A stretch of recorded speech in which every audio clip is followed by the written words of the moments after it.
Goes left, pulls up, looking for the lead, and got it. Jalen Williams, 2 seconds, 1:11.109. Now SGA, probing, piercing, spinning, hanging for the lead, and SGA knocks it down. The Thunder finally get the defensive stop, and SGA puts them in front. I'm Kenrich Williams. You're listening to Topic Thunder.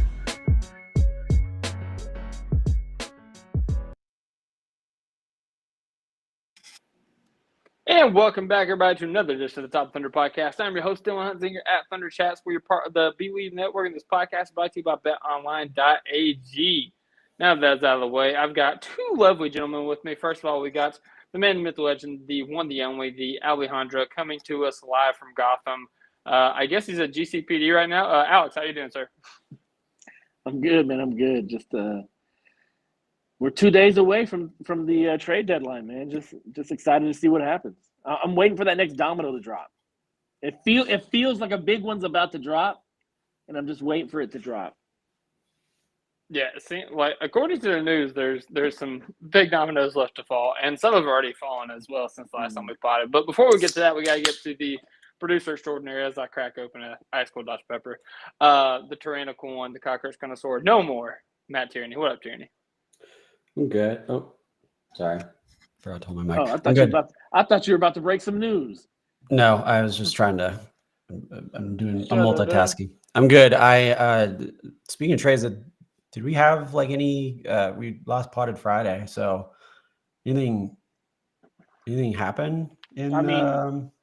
We traded a 2029 That's what it was. Suns pick. Yes, to that Charlotte was the trade. Shocked the world for a 2030 Denver second round pick. Like groundbreaking. Yep, and we had a press conference about it, to explain everything, and we had our coach seemingly like in a hostage situation right next to the GM discussing the trade. It was like Jason Kidd, just do the little 4 fingers down and like you're getting abused or something like that.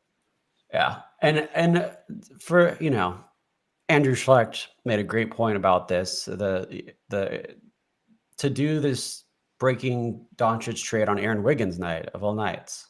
Bastards. Yeah. Wait a minute, I thought we were talking about the second round pick. I was about to talk about Sam Presti.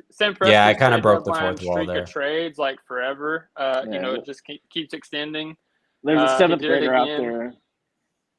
That's about to his life is about to change. He's like the leprechaun with the Lucky Charms. Like they always after me Lucky Charms. They always after me draft picks. So that's Sam Presti for you. But no, not kidding aside, there was a groundbreaking move that happened. De'Aaron Fox is now a San Antonio Spur. Let's just never discuss the Doncic trade. Let's just keep skirting around. Zach LaVine is actually a king. He is reunited with his former Bulls teammate, DeMar DeRozan. Bulls West. Yes. Yeah, with a better version of Nikola Vucevic and Domantas Sabonis. So there you go. They can have improvement there. But no, the trade that everybody's talking about, the trade that literally stopped like the NBA world for what felt like 24 hours was Luka Doncic to the Los Angeles Lakers in return for Anthony Davis. And there's more to the trade. I think that Lakers gave up their 2029 unprotected first. They gave away Max Christie. Max Christie, shout out to him, had a good night today, to his credit. And then the Lakers got Maxi Kleber and somebody else. Yeah, the Jazz just kind of snuck in there somehow. Yeah, the Jazz got Jalen Danny Ainge, of Hood-Schifino, course, former first-round pick for the Lakers. So, the big thing here was Luka going to the Lakers because for a variety of reasons. First of all, everybody thought the Lakers were dead. After LeBron retired, there was okay, you're gonna let Anthony Davis be your centerpiece. Good luck with that, because he's already 30 years old. He's aging. This, that, another, blah, blah, blah. And everybody kind of expected the downfall to happen for the Lakers. And then they just go and resurrect that by getting 25-year-old superstar fresh off a finals appearance for basically nothing. And that's the next big thing that came off of this. Actually, I'd say it's probably the first big thing that came off of this was the return package for, again, a top 5 player, 25 years old, as Cone said many times, already guaranteed first ballot Hall of Famer. Yeah. who almost averaged a triple-double last season, made it to the finals last year, has gone to the Western Conference Finals before that. Like, we hate on Luka a lot on this podcast for his play style, for him playing for the Mavericks, for the way that he whines. But when he is playing basketball and when he is playing at the top level, he is one of the top guys in the league. And the fact that the Lakers were able to get the same guy that we were all making fun of the Lakers for making their franchise cornerstone after LeBron retires and Anthony Davis, the fact that he was able to flip that for Luka Doncic, basically, it's just asinine. And the big thing out of it, and I'm sure you're like, this is the big conversation, is the fact that this was a closed-door conversation. Kind of like, the Clippers Thunder conversation in the Paul George trade, where Presti basically said, hey, if this leaks, the deal's dead. And maybe that, like, there's like, that verbiage wasn't out there as far as, like, I've seen or anything like that, but it felt like Rob Pelinka absolutely hustled the crap out of Nico Harrison based on what the initial deal started at and where it got to. It almost felt like so they go back a long time, with Nike and all that, and it almost Kobe felt Bryant. like it almost felt like Rob Pelinka had something on him, or like he owed him something. He was like, "Bitch, it's time to pay up. Like, I need this deal done. Get it done. And it's going to be this. Oh, can we get that second 2031 pick? No, you're not getting that. Can we get Dalton? No, you're not getting Dalton Connect. Like, it felt like a fleecing, like right in front of our eyes. Yeah. It's I don't know if it's that specifically. It might be.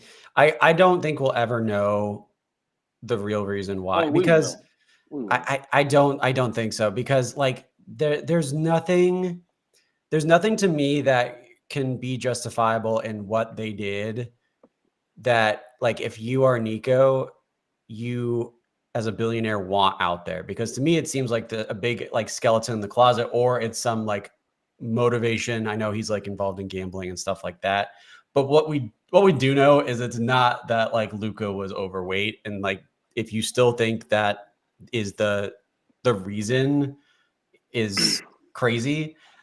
That said, the stories coming out from Dallas now about like the stuff that they're trying to put in the news. Like, I heard today that like Luka was in training wearing like a sweatsuit to like lose weight, and then they brought in food, and he immediately went and got like a gallon full of iced tea and lemonade. That was the story that came out, basically just implying that he's just like overweight and not. You sure you not didn't taking get his health. Centelled? I didn't. I NBA Central.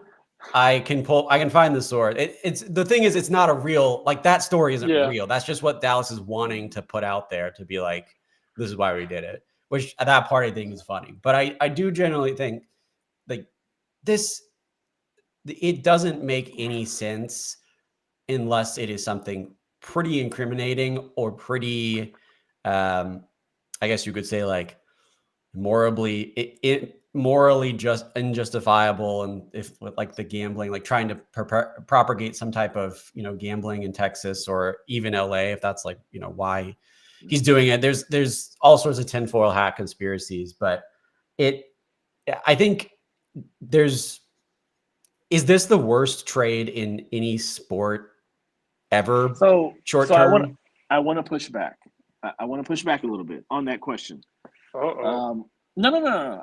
So two things can be said and still be correct, even though they're on opposite ends of the spectrum.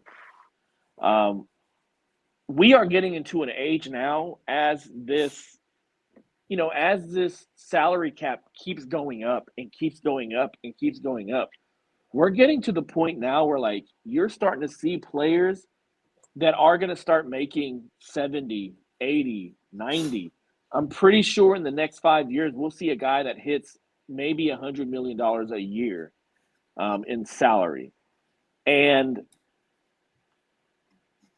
rich, billionaires are still billionaires. Like, they're still like want to be penny pinchers. They still want to be like save money where they can. And if you don't have faith in a guy that is coming up on an extension that's going to cost 300 and how much is it? $78 million, ish. 350, something I like think I that. saw maybe a little. A commitment of 5 years, like a 5-year commitment in the NBA is an eternity. Like the amount of change that happens in 5 years across the league is astounding.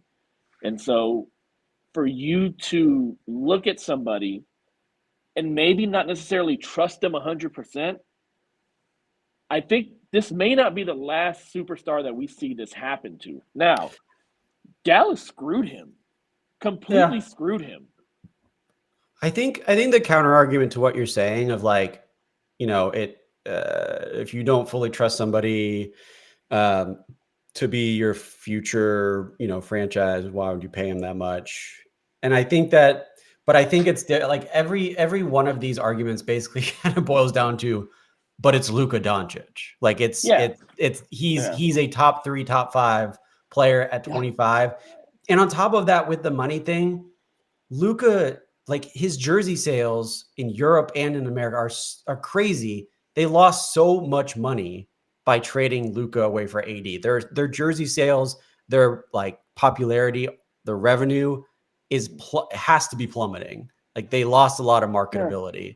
So to me, if you're looking at it from a money perspective too, it still doesn't really add up to me why you would do this, because worst case scenario, Luka maybe just like flatlines where he is right now for a couple of years. But even that, like, I think he would, if 25 a game and, you know, like it, you know, we think Shai's winning the MVP this year. He's odds on favorite, but even if Luka does what he does for like 3-4 years, doesn't even progress that much, I still think he gets MVP because, you know, he is in line to get it eventually. And he's put up, I don't know what his stats are at the moment, but, you know, earlier in the season, he was putting up MVP numbers as well. Mm-hmm. It's been like him, Luke, Jokic, and Shai all up in there, but he's gonna get it even if he's doesn't progress. But the fact is he's 25 and has not really shown signs to us internally that could be different.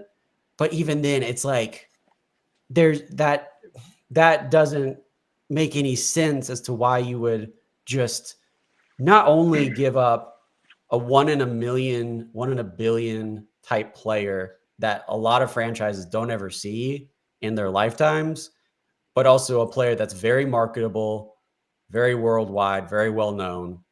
And you just trade it for like a 31-year-old who's very good, you know, very good defender and still is, but is in decline. So, yeah. And my whole thing with it is like, even if Luka has these health issues that everybody wants to talk about, he really does have like these conditioning issues. Like, this isn't new. Like, this is who he's been in the NBA. And he's still a top 5 player. He was still almost averaging a triple-double on like 60% true shooting throughout the playoffs. Like, if I'm Nico Harrison and I'm negotiating with Rob Pelinka, and, you know, because I think he brought the trade to him and he said, you know, I want Anthony Davis, Max Christie, Dalton Connect, and those 2 firsts.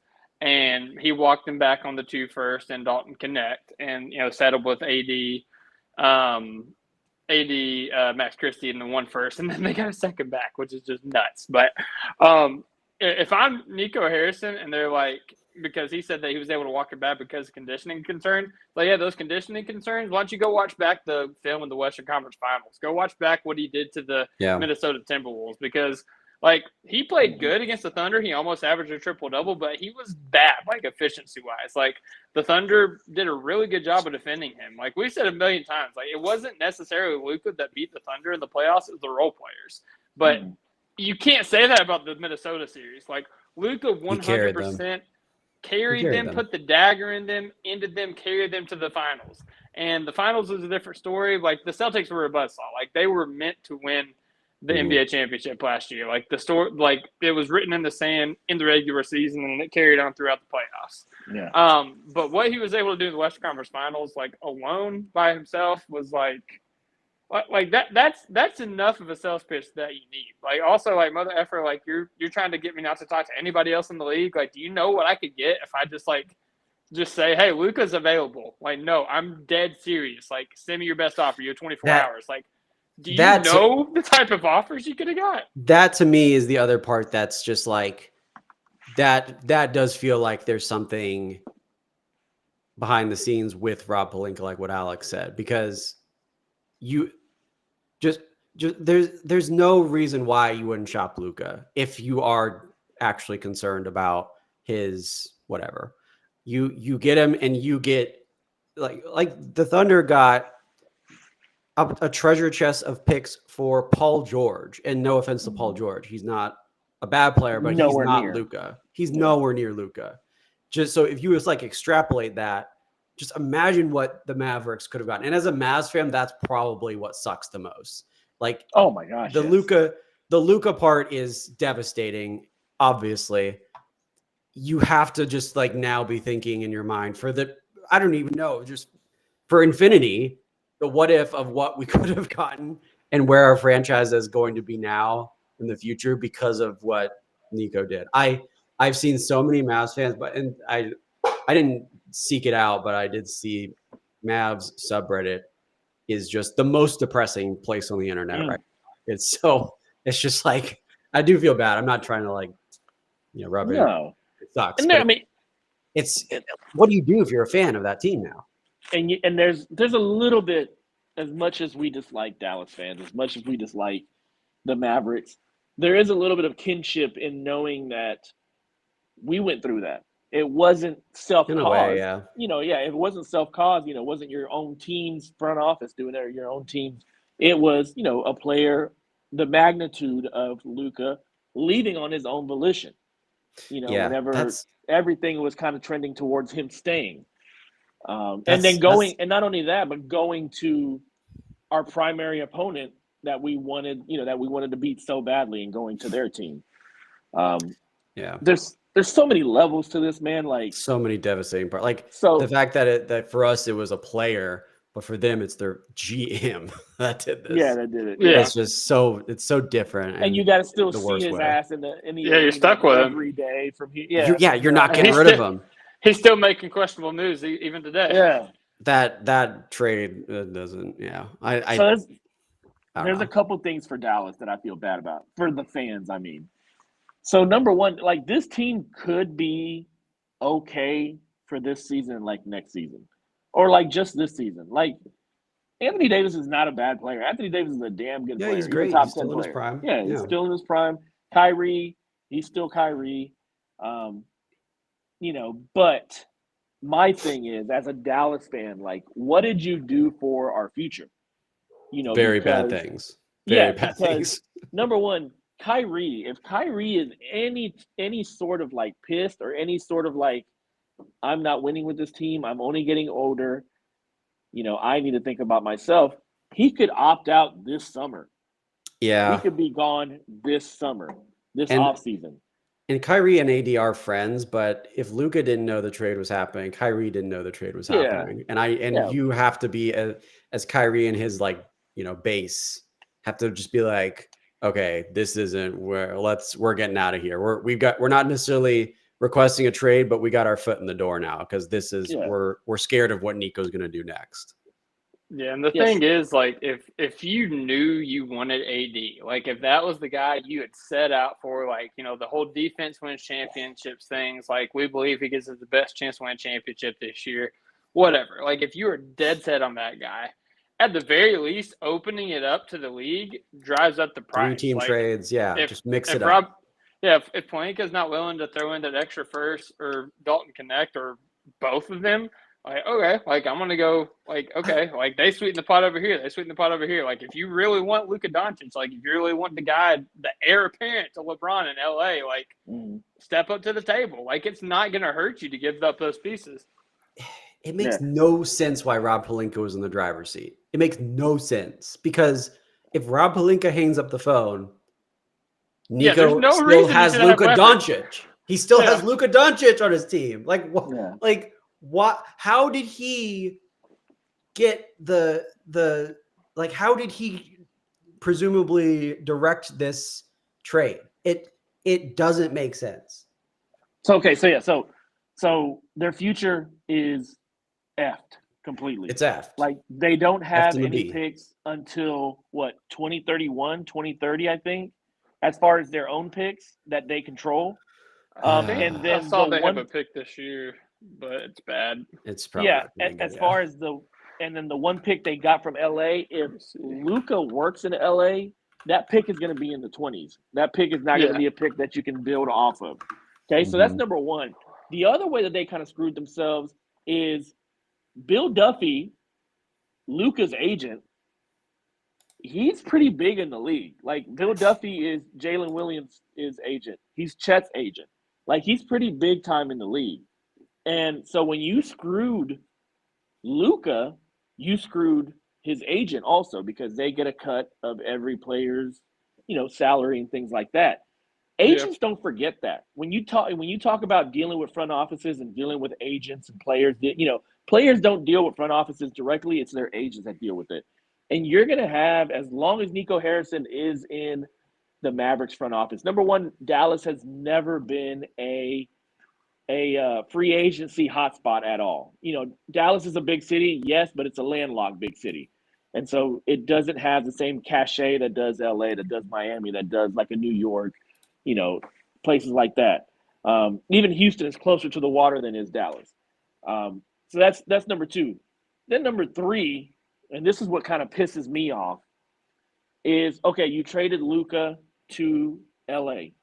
Luka is no longer, big market, number one. Number two, Luka is no longer in line for that designated veteran player extension. Yeah, screwed him. So he's not in line for the big money. So what that means is this becomes another Curry situation whenever Curry first got his first extension because he had all those ankle injuries and the Warriors kind of lowballed him and he took I think it was a 4-year, $44 million contract, which helped them to keep that engine going with Draymond, with Klay Thompson, with Iguodala, and eventually with Durant. What's going to happen in LA if Luka stays being the type of player that he is that lesser amount of money is going to allow them to build a stronger team around him. And so the rules of, second apron and first apron, if they play this right and they're patient with it, like the Los Angeles Lakers could put together a monster in 2 years' time because they have the extra money to do that with Luka's contract being lower. And so that's what kind of pisses me off as far as, the rest of the league and as far as you not shopping it around. It's not really that it went to LA. It's that it went to LA with the possibility of having like a team that the salary cap is going to be completely small. And in 2027, 2028, you have other free agents coming up, and that's going to be a smorgasbord for them to go ahead and kind of play that out. Yeah, and the other thing is like the fact that he's going to LA and he's basically going to be mentored by LeBron James. And like Luka's already a great basketball player. LeBron's one of, if not the greatest basketball players ever played the game of basketball. But undisputed, LeBron is the best superstar to ever like take care of his body. He's been the most durable superstar. He's been the best guy like in terms of like staying in shape, knowing what to eat, rest, recovery, all that. Yeah. If he's passing that down to Luka Doncic and Luka Doncic is motivated and pissed off and ready to prove everybody wrong, it's a twofold thing because you have LeBron and now Luka is pissed and more motivated than he would have been because the public discourse is that he's not in shape. Like you just created a bigger monster by not only trading him, but spreading these rumors. Potentially, I guess a bigger rumor. We don't know, but.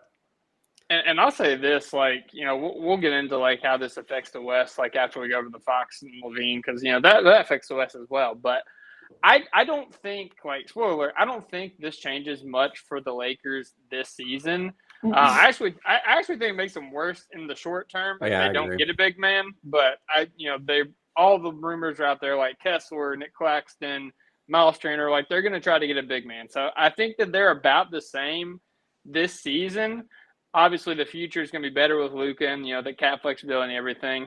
The Mavs this year, I think they're about the same as what they would have been even if Luka was healthy because Anthony Davis is old. Yes, he's injury prone. Yes, but he is playing like a top 10 player right now. He is a all defensive player. Like he's a game changer. He's going to make them better, and he pairs well with Kyrie Irving. So like in the short term, makes sense. It's the future that's, is what's effed up about it all. And either way, as a Thunder fan, I ain't scared.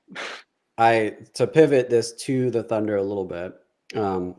So I was taking a look at the Mavs payroll, which I don't think is like fully updated yet with everything, but it does have like AD on there.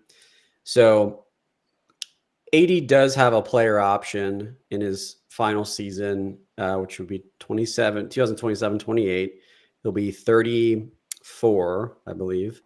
On top of that, you are off of Klay Thompson, who obviously is going to be super old anyway.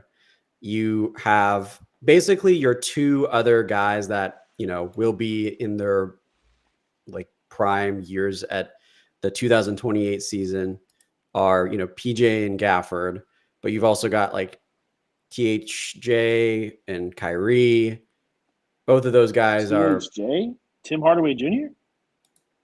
Yeah, he's on the Pistons. Yeah. Oh, I don't know why. Yeah, this is all wrong then. But the point is, like, all of the guys that they have, if you look at like 4 years down the road, there's not obviously there's going to be a lot of turnaround with the roster, but you can't be very happy with where things are going. And like I think Alex said, they don't have pretty much any draft pick except for this year's and next year's, which aren't going to be good for either one, because I think they're going to be pretty decent in the next couple of seasons. So you put that all together, and the Thunder, as many have mentioned, and DC FNF in the chat mentioned as well, we have a 2028 unprotected first-round pick from Dallas. Pick swap. Pick swap. Yeah, but pick swap, but yeah, so but still unprotected. And if you are a Thunder fan, that pick just got increasing, like exponentially more valuable. For sure. And if you're a Presti, at that, in those years, you're probably not looking for another rookie to add to the roster. That's a big chip now that we have just thanks to Nico making some stupid decisions. So it's a very interesting part to consider here. Presti was full Doctor Strange on that. So after that 25-26 first rounders they have, which again, we expect them to be playoff teams. It's not going to be a great pick. They had the 29 Lakers pick, which again, Luka Doncic, cap flexibility, that's not going to be a good pick. Yeah. And then their 2030 pick, they actually have pick swaps with San Antonio. San Antonio has the rights to that swap. So they don't have their first round pick again until 2030. And San Antonio's got Wemby. It's like Indiana now. That's not going to be good either. They have no good draft picks. So it's going to be a rough time for Mavericks. And, the reports came out today that they think that they're going to trade for KD. So good luck with that. I do see that they have their 2031 draft pick. So I just said that. Oh, sorry. I didn't hear that part. You a turd nugget? My bad. Hey, but with all that said, Gafford went out today with like a shoulder injury. Oh, and geez. so good thing they got Anthony Davis. AD doesn't want to play the five, but guess what? Both fives are hurt. Get ready to learn five again, brother. Yep. Get ready to talk five. Yep, absolutely. Well, there was another trade in the Western Conference that not quite earth-shattering in terms of like short-term, but long-term could really develop into something. When De'Aaron Fox got traded to the San Antonio Spurs, it was the worst-kept secret in the league that he was trying to position himself into San Antonio. Teams up with Victor Wembanyama. It was a 3-team trade. Zach LaVine goes to the Kings alongside former teammate DeMar DeRozan, as we kind of alluded to earlier. And I think the Bulls get 3 first-round picks. Or no, not the Bulls. No. I'm sorry. The Kings get 3 first-round picks. Oh, yeah. Fake. The Bulls fake first-round picks. Yeah, well, and the Bulls get their own first-round pick back for this year, so giving them the freedom to tank, which kind of huge for the Bulls. Yeah, they need a tank. It's time. But yeah, Wemby gets paired with a just dominant scoring guard in De'Aaron Fox. He's been better at assisting earlier in his career this year. His numbers have kind of been. You got the point guard as well. I was going to say also with him. So we'll get to that. Yeah. Yeah, I mean, his assists have gone down this year with Sabonis and Monk kind of taking a step up in the playmaking responsibilities for the Kings. But, he has proven to be like a guy that can like give you consistently like 24 and 6 or 7, like at the point guard position. That's what playing with Sabonis at like the height of his powers, like triple-double every other night and everything like that. So I fully expect him to go in and be a dominant force with Victor Wembanyama. And I actually heard, I think it was Eddie Johnson making the point that De'Aaron Fox is left-handed and Victor Wembanyama is right-handed. So they have like really good synergy in terms of like the pick and roll, receiving picks on the left side and then lobbing it to the right side. And he said that was kind of like the difficulties with Fox and Sabonis sometimes with the pick and roll. So I could definitely see that. But in the end, as I said, for the future, like this is good. For the Spurs, I think that they're in the play-in race right now. I think they'll stay in the play-in race. I don't think that they're going to like vault into like the top 6 of the West with this move necessarily. They do have space to make another move. They didn't really give up a lot for Fox, all things considered, so they can definitely go out there and make another move. But as it stands right now, I still think that I still think that they're like a play-in team. How do you guys feel about it in the short term? Yeah, I mean, I think in the short term, I could see that, but I also could see, depending on what Phoenix does, depending on what, how LA comes out of the Luka trade, I could see San Antonio boosting themselves up and getting up to, 7, 8, 6, that range. How far out are they? Do you know? Let's take a look. I think if last I checked, I think they're like 10 or 11. 12? Yeah, something like that. And I think they basically I don't know, I think the Kings will still be all right. I think they'll be right in the hunt for that too. Oh, they're 12th now, yeah. 12. But how many games back are they of like 8? 3 games? 14 Can't all tell. guys to 17. It's a little. There we go. There we go. A little better. Yeah, it's pretty tight between 8 to 12. Yeah.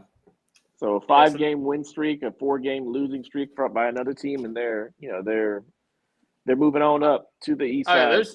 There's a 4-way tie between 8 and 11. Look at that. That's crazy. Between the Kings, Suns, Warriors, Mavs. So, and it sounds like the Suns might be moving on from KD. Sounds like the Warriors are in the market to acquire KD. Sounds like Mavs are probably gonna. It'll be interesting to see.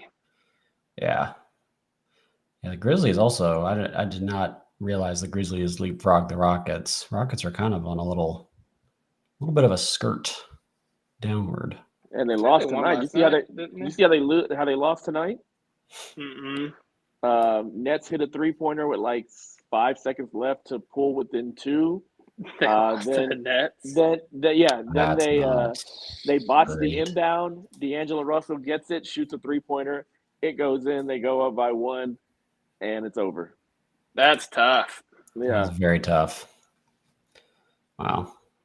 Yeah, I don't think that's. I mean, I think that move will pay dividends for San Antonio. I still think they're very young, and it's going to take a season or 2 to kind of get the full effect of that move along with the rest of the team. They have plenty of time to make other moves, and I'm pretty sure they will. They have a lot of young pieces that they've signed to their second contract, so they're making pretty good money. So you could swap a couple of those for a real good player, real good veteran. As far as the Kings go, once again, the Kings are Kangin', baby. I mean, it's life, liberty, and Kings Kangin', eventually. And they could have jump started a very good reboot as far as like a rebuild. But instead, they want to bring in Zach LaVine. They want to, try to do Bulls West, with Sabonis playing the part of Vucevic, and a better version. That goes. A better version, much better version. Don't get me wrong, but DeRozan and LaVine are both older. So are they a better version of themselves than they were, 3 or 4 years ago? So yeah, man. Like the Kings, I thought it was a bad move on their part. I thought they should have just gone ahead and restarted that tank. But hey, man, to each their own. If you want to stay middling and keep on getting middling picks and You go right ahead and do it. You're not my team.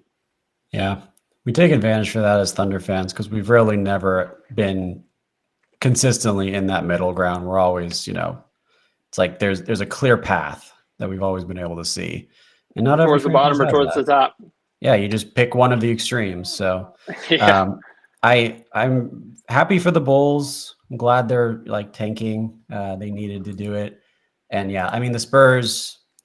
They're going to be a very fun, but also very dangerous team for the Thunder to face in a couple years if they can sort of fill in the gaps of that roster. And yeah, like I said, CP3 there at least for now. I don't remember how long he's there contract wise, but he's going to be. He's expiring. Okay, well, at least for the rest of the season, he potentially will be able to kind of give him some develop him a lot with his game besides scoring. So it's gonna be scary. I just De'Aaron Wimby loves to saluted be in a peace. Take it easy, Alex. Good to see you, brother. Bye. Yeah, no, I think it'll be interesting. Like I said, I think that they'll kind of stay in the play-in hunt. I think it's a move for the future. I think it secures the future because Fox is expiring, but he's eligible for an extension. And that was part of the reason why Sacramento was ready to get rid of him, just because they knew he wasn't coming back. They knew he wanted to go to San Antonio, and that's why San Antonio didn't have to give up as much, just because they knew he wanted to go to San Antonio as well. So they was like, why will we give you A, B, and C when we know he's just going to come here? Like, we'll just wait for the offseason. So it's like take what you can get and be happy with it, which 100% understand. So yeah, I kind of think Fox ends up being like the third guy there. Like, in terms of like their like final team structure, I think that they try to get like a wing, kind of have like the guard wing big pairing, kind of like OKC does with Shea, Dub, and Chet.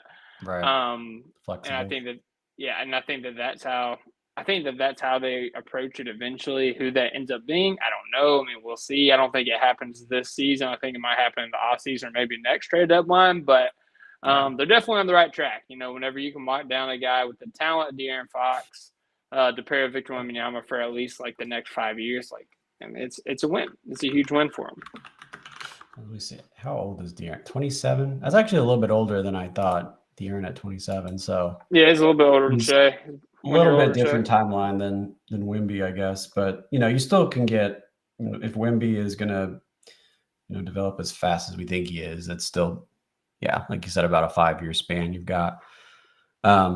But yeah, they're not going to be good this year, which is fine, and they have plenty of time to do what they need to do. They're set up very well. Kind of what we had with, once we got Chet, that was sort of the pieces, and then we've been just sort of filling it in from there with, getting Joe and getting Wiggins and these guys that are like kind of fringe guys that we can put together and make a roster. And if the Spurs can do something like that, they're going to be very deadly. So, but yeah, I think in general, if you just look at this from a threat to the Western Conference, I personally don't think that trade did much for the worry level of a Thunder fan of who could potentially threaten this team in the playoffs. I don't think the Kings are going to be any better with Levine. So I think it's at the very best like a net neutral. You just kind of didn't hit the reset button and you didn't get better. You just sort of like got a scoring guard again, just in a different number. Yeah, you replace the guard that can get buckets with a guard that can get buckets, and you're kind of shifting Malik Monk to that primary playmaker role. We talked about in the last podcast about how Malik Monk has taken this leap as a playmaker this year, and that's while sharing the floor with Sabonis and Fox, and now he's kind of being thrust into that primary playmaking guard role, and in addition to being playing with Sabonis. And I like this team will be a lot of fun to watch if not for DeRozan. I think if you like having DeRozan out there, it makes it hard to play your best five. I guess it's Monk, Levine, DeRozan, Keegan, and Domantas Sabonis, but like there's like defensively that's nasty. Like in terms of like floor spacing, it's kind of like I don't know, but yeah, I think that they'll kind of still be in the play-in chase too, but I think the Spurs will end up leapfrogging them. But we'll take a look at the landscape for the Western Conference and everything after a word from our sponsors. And we're back after a word from our sponsors. Actually, we haven't gone anywhere because we are going to do a live read for Underdog right now. So if you guys were on a couple podcasts ago, I did the unthinkable. I did a 4-leg parlay, just off the cuff, 30 seconds. And lo and behold, it hit. Nice. Cone actually put $50 on it, made like $500. And graciously, he sent me half of it. So we're going to try to replicate that magic here tonight. I'm looking right now. The only game that's still on is no, that's not true because the Lakers-Clippers game is still on, but there is no odds up for it because it's such a blowout. But the Pacers-Blazers game currently has 8 minutes and 14 seconds left. Tier, do you got any money in your Underdog account? You can throw something on this? I was trying to open it up. It's loading. I think my internet's not doing so hot right now. So if I can get it to load in, I will see. I think I do. I just haven't checked today picks and anything like that. But if I do get this up, I can pull it up on the screen. We can take a look at maybe tomorrow's games. Well, I think I have some picks for tonight because this game is really close. Like it's 51-53, about 8 minutes left in the third. I think it'd be a good game to bet on. Trying to see here. It's not going to pull. It's in a constant loading screen. It's not doing it. Okay. You do it on my phone though, but yeah. I mean, did you want to do one for tomorrow? So like if people are listening, you put it in, or are you just doing like a live one for tonight? I was going to do a live one, but if the Thunder game's on there, yeah, I can do the Thunder game. I didn't see that it was up there. Let's do the Thunder game. Thunder game's never up here when I'm trying. So yeah. Shea, I mean, we're taking his points until the wheels fall all day, off, every day. Yep. 32.5. Like that's easy money. Like he got 30 at halftime last game. Like, come on. Crazy. Devin Booker, Kevin Durant is not playing. He's going to have more of an offensive load than he already does. I've really been liking his points and assists. His points and assists is at 35.5. His last 3 games, he had 34-4, 37-5, 31-11, hitting all of those games. And the game before that, he had 28-8, also hitting, and 26-8 the game before that. So I think he is literally 26-8 is 34. So he missed that game, but he's 4 of his last 5 on that points and assists line. So I like that for Devin Booker. Isaiah Hartenstein, like we're doing this until the wheels fall off as well. Rebounds 11.5. Are you kidding me? Like Nick Richards just let DeAndre Ayton absolutely chew him up the last game they played. So definitely taking that. Jalen Williams is on here. Yeah, Tierney, sorry, I'm steamrolling this. Do you want to throw one on there? No, I was just gonna. I was looking at the rebounds for Hartenstein. They only let you do every 2 rebounds. I was gonna say maybe 12.5, but you can only do 13.5. So. Oh yeah. I was gonna maybe sprinkle a boost on that.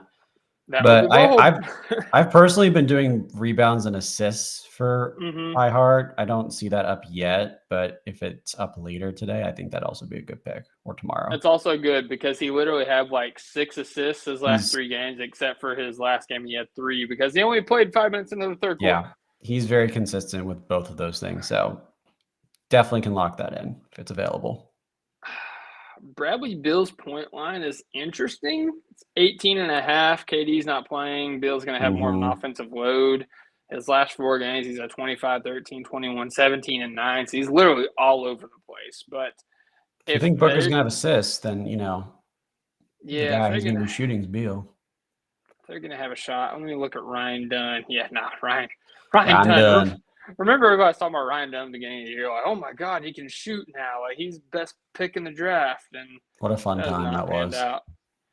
Yeah, that has not panned out. Yeah, I might just go Booker for the Suns, and I might do another one for OKC. Let me see.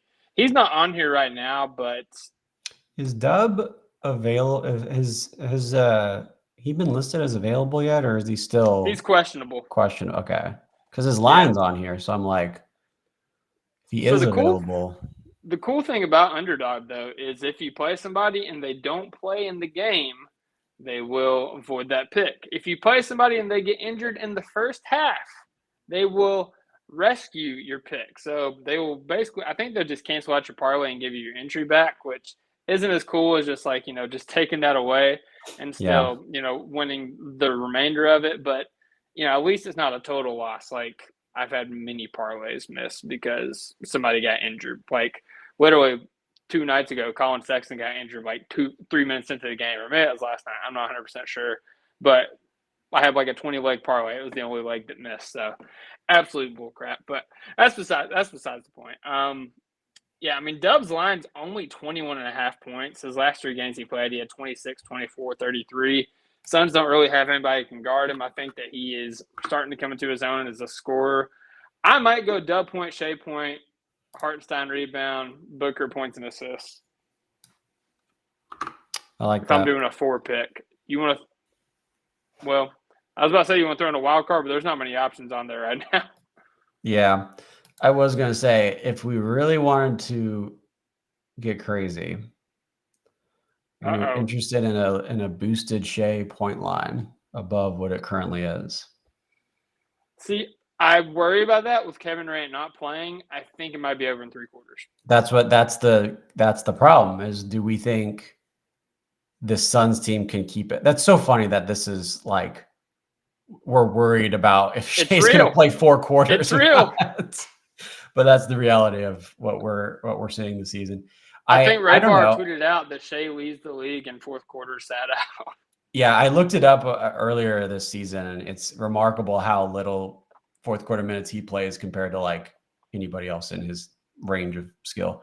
But I do think maybe, just maybe, we don't see this a lot from this team this season, but every once in a while, if they have a team that is, not necessarily like has all of their stars out, like the Bucks, who threw out like a G League team last time, and we didn't even talk about that game. We smoked them, by the way. It's just we breezed through that. Shea had 30 points at halftime. He had 30 points at halftime. It was over. It was done. It was done. What, 21 points in the 1st quarter? It was done by like 2 minutes into the 2nd quarter. I had it on the screen, but I like tuned out. I was like, I stopped watching entirely. You can tell them we played Rivals. I had it on the 2nd monitor.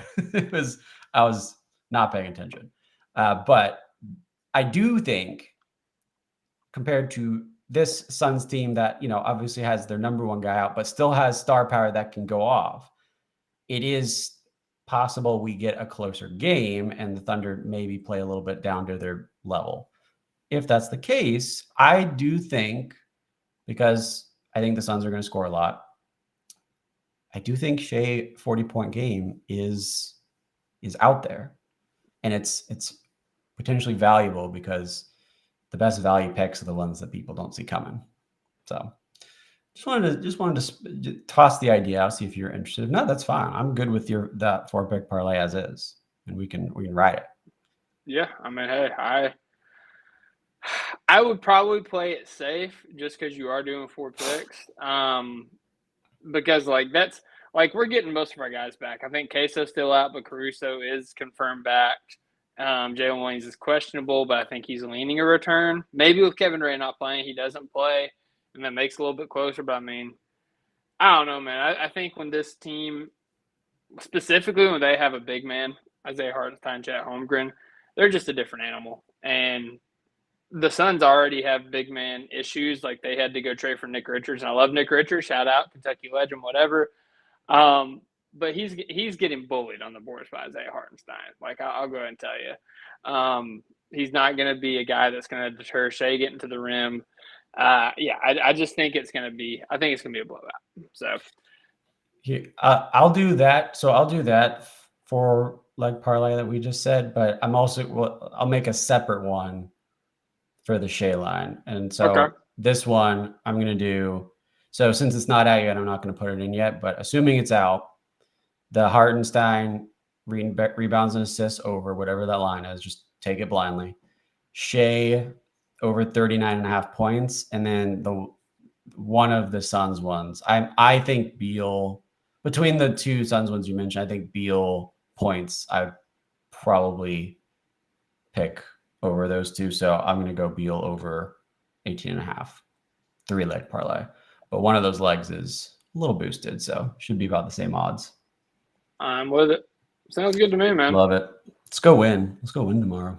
There you go. Let's go win some money. And you can win too. If you go to the link in this description after the show, we will have our link that you can download Underdog on. Once you get there, please use our promo code Thunder. That is right. We have monopoly on the entire industry of the Thunder. That means NBA. Storm. That means the weather. Whatever you want to call it. But yeah, use Thunder, promo code Thunder, and you can get up to $1,000 in bonus cash and a free pick on your first entry. So use promo code Thunder, use our link, and go win some money. Hell yeah.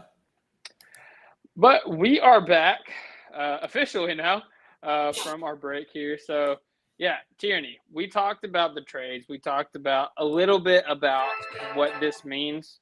Whoa. Sorry. It's all good. We talked a little bit about what this means for the Western Conference landscape. And I just want to kind of briefly look at the standings, at where they are right now, and kind of project if nothing else happens. I know there's a million moves that are out there for both the Thunder and other Western Conference contenders, but I kind of want to project based on the Luka trade and Fox trade exclusively, what the rest of the Western Conference is going to look like at the end of the season. Let's see if I can get a better picture up that is easier to see on the screen for the viewers. ESPN's is way too cluttered. Let's try NBA.com. No, that's not good. Let's just, okay, whatever. Here we go. I was going to try to find a better one because it's so small on the screen. But yeah, we already looked at it, but here it is again. Thunder 1. That's not changing. Yeah, I don't think Won't that's see any threat to that. No threat to that.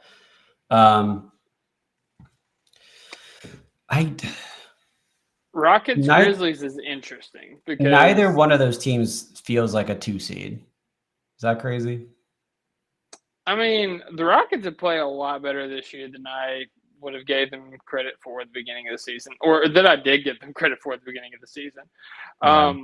So I will say that they're deserving. Like, they've been playing really good, and they kind of like us, they have the assets to make a trade. Like, you know, it was rumored today that the Warriors, Rockets, and Mavs are going to be pursuing KD at the trade deadline.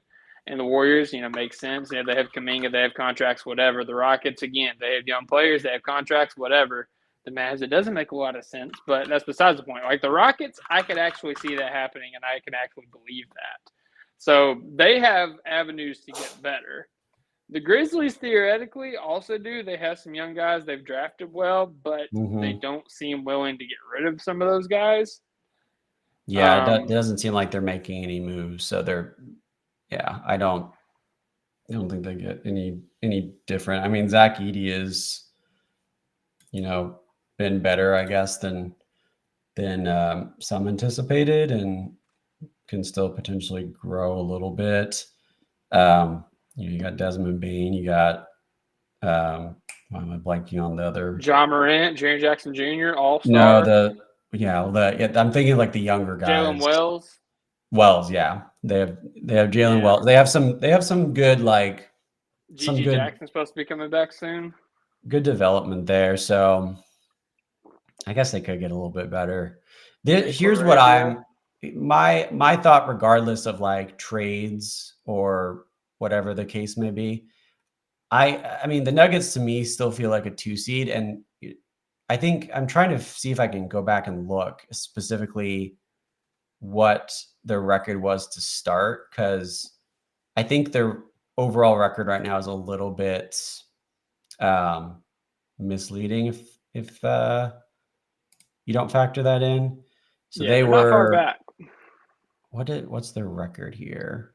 31-19 right now.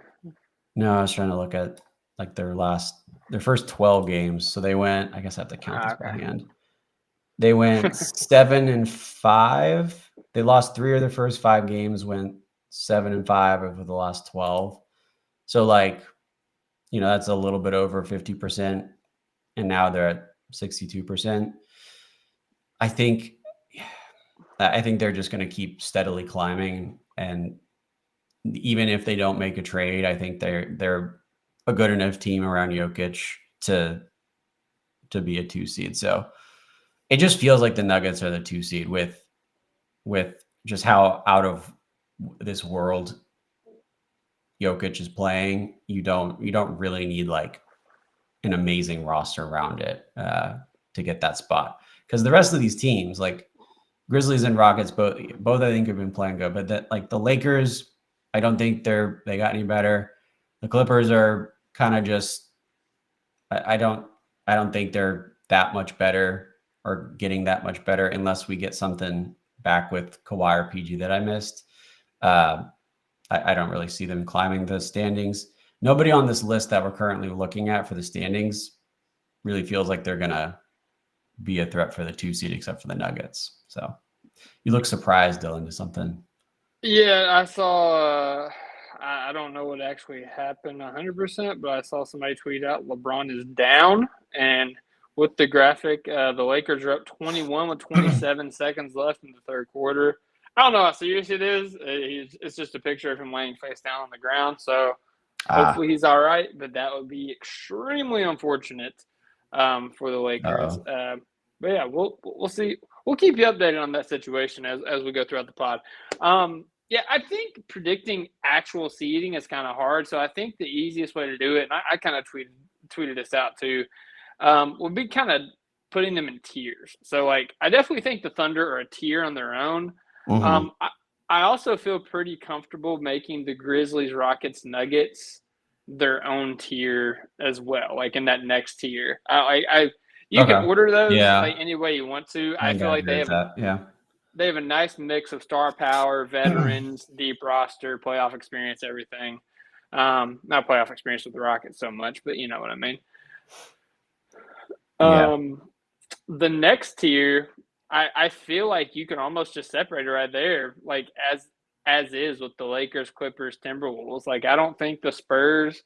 Well, I think the Mavs are also in that tier with them. Like, they're a little bit down, but as I said, I think Anthony Davis will be good for them. I think they will be still a really good team. I think they might even be closer to the top of that tier when it's all said and done.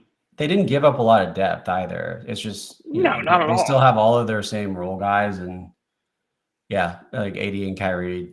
If Kyrie can step up as like the ball, he's a fantastic ball handler. Like, once he's now in that role more, I think he's going to fill in just fine.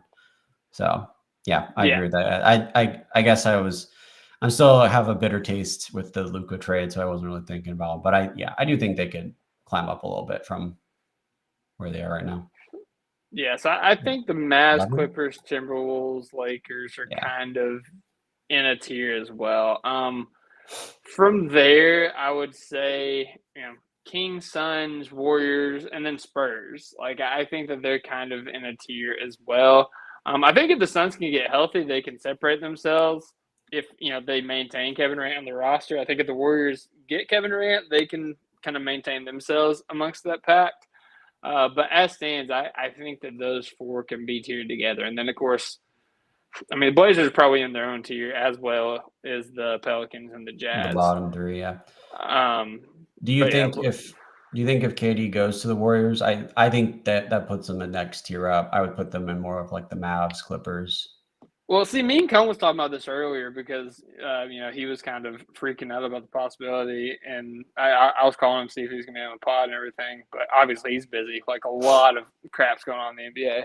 Mm-hmm. But we was kind of talking through it. It's like, I'd probably look like Andrew Wiggins, Jonathan Kuminga. Kuminga's like the sweetener in the deal, like the thing that the Suns would want. Andrew Wiggins is there for contract. You still also have to give up Kevin Looney and I think Gary Payton II in order to make the contracts match up for Kevin Durant's salary. And at that point, like, you're running like Steph Curry, Buddy Hield, Draymond Green, Kevin Durant, Trace Jackson Davis. And then you have Pods, Moses Moody, Dennis Schroeder, and like Lindy Waters, the third on the bench. Like you completely purge your depth. And that's the issue with a lot of these teams that are trying to trade for Kevin Durant, like the Mavs. Like if they was to trade for Kevin Durant, like I don't think they have enough personally, but like you're gonna have to give up Lively, you're gonna have to give up PJ Washington. Lively's probably like the young piece that they want. It's the if one there was good any thing young they have in the future. Yeah. PJ's there for contract. Probably got to give up like a Najee Marshall, Spencer Dinwiddie, something like that. Like again, like you're kind of messing with your depth a lot. And shout out Matty Moles. He's not here tonight. I know I'm fighting the good fight for him. There's been a lot of people that have said, and myself being one of them, like, hey, if Kevin Durant's going to go to one of these contenders, why isn't the Thunder like at least in the conversation? Yeah. There's a lot of different trade scenarios for that to happen, and it does take a lot just because we don't have a lot of big contracts on our team. But something like, and I'm not saying I do this, like I go back and forth because a lot of these guys are important, and like there is a starter going out in this hypothetical trade, but at the same time, it's Kevin friggin' Durant. And like you can say how old he is, like he's 36 years old, whatever. Like he's averaging 26, I think, 6 and 4 on like 52, 40%, 80-something% from the free throw line splits, like and 2 stocks a game. And he's doing that as basically the second option on the Phoenix Suns whenever Devin Booker's playing. So he's not a guy that's going to like mess up chemistry in terms of like basketball hierarchy. Like he's very fine. Like he's not an alpha. Like I think that's been determined like throughout Kevin Durant's career. Like he's not an alpha. He's not a guy that's going to demand the basketball. Yeah, like he's a hooper. He's a natural born hooper. He has a good relationship with Chet. He's got a good relationship with Shea, as we've seen. Like he's a guy that could, kind of go and just fit basketball wise if we was to do that. But like the trade that would have to happen, like there's some where you can have 4 guys leaving. There's some you can have up to 6 guys leaving. The one I'm going to use has 4 guys leaving. This matches up money wise. We looked at it with Trade NBA. We looked at it with other trade sites. This works. Lou Dort, Kenrich Williams, Ousmane Dieng, and dang it, I forgot. Oh, Isaiah Joe. And obviously that hurts. Lou Dort, starter, 3-and-D superstar, like OKC Breb, like we signed him as an undrafted free agent, and he's become one of the best 3-and-D guys. Isaiah Joe, marksman from 3. Can he hustle? Was a throw in the Steven Adams trade, became something awesome for us. Ousmane Dieng, my beloved, he had 21 points, 8 rebounds last night, 5 assists. Like, let's talk about it. He was nice. The Dieng gang would be very sad if that happened, but they would be. I spoke to them, they would be. As much of the depth that you're losing, you still have Shea, Dub, Chet, KD, Kaysen, Caruso, Aaron Wiggins, and God, there was somebody else I forgot. Isaiah Hartenstein, God. You still have a legitimate 8-man rotation. I know. You still have a legitimate 8-man rotation in the playoffs. And you have guys like A.J. Mitchell who can come back from injury. You have guys like Dylan Jones who would have to probably play some of those minutes. You have Jay Will. And you have like a solid 8-9-man rotation in the playoffs if you did that. And that's a conversation for another day because we don't got a lot of time. I know you got to get off here in a little bit, but well, the one thing I did want to say, this is just my general take, Kevin Durant or whoever trade deadline wise. I do probably, I'm on the side, and this is probably not that surprising, but I am on the side of, I think it doesn't make a lot of sense to shake this team up. Kevin Durant in Oklahoma City would be awesome for the storyline. I do think it puts a little pressure on Chet to come back and be his 100% self right away. And I don't think you need that pressure because we're fine. We've been fine without him as is. So I don't think you're not looking at the trade deadline. I think if we're looking at the trade deadline as how can we get better, but every answer to how we get better also makes another part of us worse. So if we're doing that, we're shaking things up where we don't need to, despite being in a tier of our own in the Western Conference. So I don't know if making a big splash makes a lot of sense. It's fun to talk about, and I love the hypothetical of it all for the podcast, but I don't know. I am probably on the opposite end of that realistically. I'm for the trades that we already made, the ones where we just correct our second round picks to get 4 and 4 instead of 3 and 5. Those are the ones I think we're probably gonna end up making to the same degree of that. But I don't really want Presti to go out and make a splash. I think we see how this goes. We're lined up perfectly fine for the next almost decade. So Yeah, and I tweeted about this as well. Like I love talking trades. Like it's one of my favorite things. Like I've always enjoyed discussing trade scenarios and like, trying to figure out, how to make a deal work for both teams and everything. It's always been one of my favorite things in terms of like NBA content and everything. So like I gravitate toward trades, but like Cam Johnson, for instance, like, is he a necessity? Absolutely not. He's a luxury. it'd be Like awesome. he's a guy you have a luxury to be able to add with the assets that you have and to bring in and to play a role and bring shooting, bring size, bring playoff experience, all these things. Do you need to make it? No. Like, do the Thunder need to make a trade as constructed? No. I believe this team could win the finals as constructed. The issue is, like, as the league stands right now and as the Thunder stand right now, I believe the Thunder can win the NBA Finals. The issue is there are other contenders, specifically in the West, that are actively trying to make their rosters better. They're actively trying to make their rosters on par with the Oklahoma City Thunder. And my worry is that if you remain stagnant and you just count on Chet coming back and being 100%, and you count on AJ Mitchell coming back, right around the playoffs and playing a big role as a rookie, as a second-round rookie, coming off an injury, I'm worried that we can get snuck up on. And sure, like, it doesn't matter in the grand scheme of things because we are so set up for the future. We have all these picks. We have all this talent on our team, like, locked up for the foreseeable future. But that would suck. Like, say we got second round by the Houston Rockets, like, I would be furious. Like, yeah, like if they were to like make a trade for Kevin Durant and we got second round by the Houston Rockets, like, we couldn't live that down very easily. I'm just gonna go ahead and say that. But it's I understand the mindset about it. I think that there are smaller trades you can make, and one of the ones that I kind of brought up, in closing, like, I wanted to kind of make trade deadline predictions. And I guess, is your prediction we do nothing, or is that just your hope? Yeah, I mean, in a perfect world, if we could get like a Cam, but not have to give up the salary for it and just use like the other assets we have, that would be the only way. But that's not realistic. So yeah, we're hard caps. We got to give up somebody. It's the fact that we just have to give up the players to get the other players. That it's like we're just swapping. We're kind of getting better, but we're also, mixing things up, and we don't know what that is.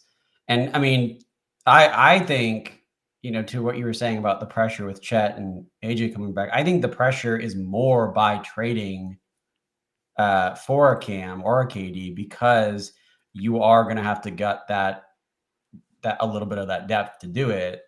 And now the Chet has to be more of the front role player for that team, even if Hartenstein's still around.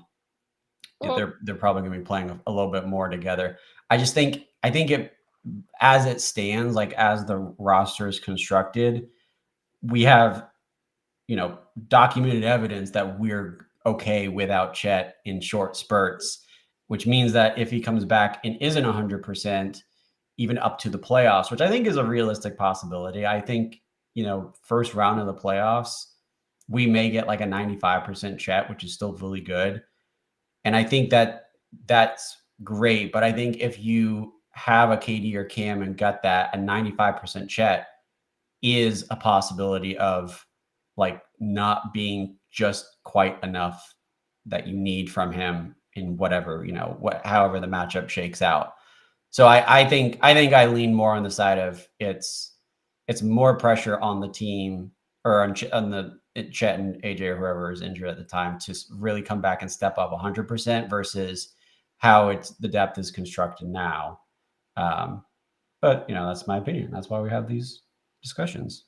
We can disagree. Yeah, and like I think that's more. I think I can see the pressure being on Chet more for like a KD trade because there's so much of your depth is gone. But like if you Right. were to trade for Cam Johnson, Cam like is a little bit different. Yeah. yeah, realistically, it's like Aaron Wiggins and Usman Jennings or Yeah. something like that, and it's like you lose a rotation piece for sure, but Yeah. there's not any It, pressure on like Chet to return for that. if it was like just those two and then the rest is filler, like I don't know how the money shakes out from there, but if the rest is just filler of as many picks as they want, to be honest, I'm fine with that. Hey, also, Will Maddie Nguyen, Kobe I think White. that's how you say it. Said, "Give me Kobe White." We got 2 North Carolina possibilities. Uh, Jeremy. I mean, I love me some Kobe. We don't need a Kobe.